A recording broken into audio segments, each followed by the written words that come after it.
आपल्या निमोन केंद्राचे सहाय्यक केंद्र प्रमुख सन्माननीय देसले साहेब, तसेच सर्व माध्यमिक तसेच प्राथमिक शाळांचे सन्माननीय मुख्याध्यापक, तसेच शालेय व्यवस्थापन समितीचे सन्माननीय अध्यक्ष तसेच सदस्य, तसेच सर्व पदाधिकारी,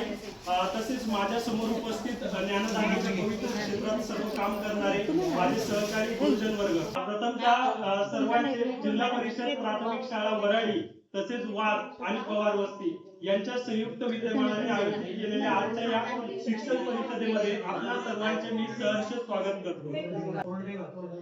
खरं तर शिक्षण परिषद आयोजनाची आणि त्या निमित्ताने आपल्या सर्वांचे आदरातिथ्य करण्याची जी संधी आम्हाला आयोजक शाळांना मिळाली त्याबद्दल ती संधी उपलब्ध करून दिल्याबद्दल मी सन्माननीय केंद्र प्रमुख महोदयांचे आभार मानतो। खरं तर शिक्षण ही निरंतर चालणारी प्रक्रिया आहे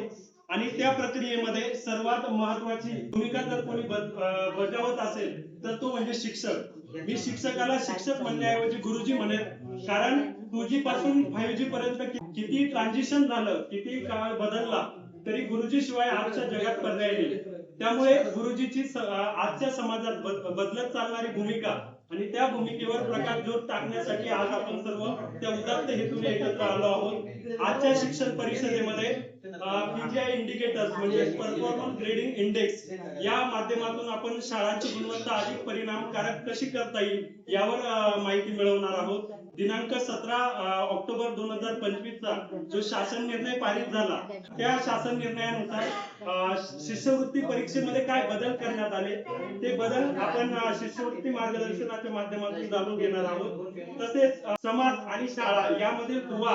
अधिक आपल्याला अधिक वाढवता कसा येईल या विद्यांजली पोर्टलच्या माध्यमातून आपल्या समाजामध्ये असणारे विविध स्वयंसेवक, निवृत्त अधिकारी यांचं आपल्या शाळेमध्ये आपल्या शाळेच्या विकासासाठी, विद्यार्थ्यांच्या विकासासाठी त्यांचं योगदान आपल्याला कसं मिळवता येईल हे आपण विद्यांजली पोर्टलच्या माध्यमातून श्रीमान चौरे सर आपल्याला त्याविषयी गायडन्स करतील। तर मी आशा व्यक्त करतो की शिक्षण परिषद मला वाटतं की असं माध्यम आहे जसं आपल्या मोबाईलला ठराविक कालावधीनंतर जसं आपल्याला सॉफ्टवेअर अपडेटची गरज असते, मला वाटतं ठराविक 1 ते 2 महिन्यानंतर आपण आपले शैक्षणिक विचार, आपले शैक्षणिक अनुभव शिक्षण परिषदेच्या माध्यमातून आपण अपडेट करत असतो। तर आजच्या या शिक्षण परिषदेच्या माध्यमातून असा आशावाद व्यक्त करतो की आपले सर्वांचे शैक्षणिक अनुभव नक्कीच सॉफ्टवेअर आपले अपडेट होतील आणि सर्वांनी या शिक्षण परिषदेचा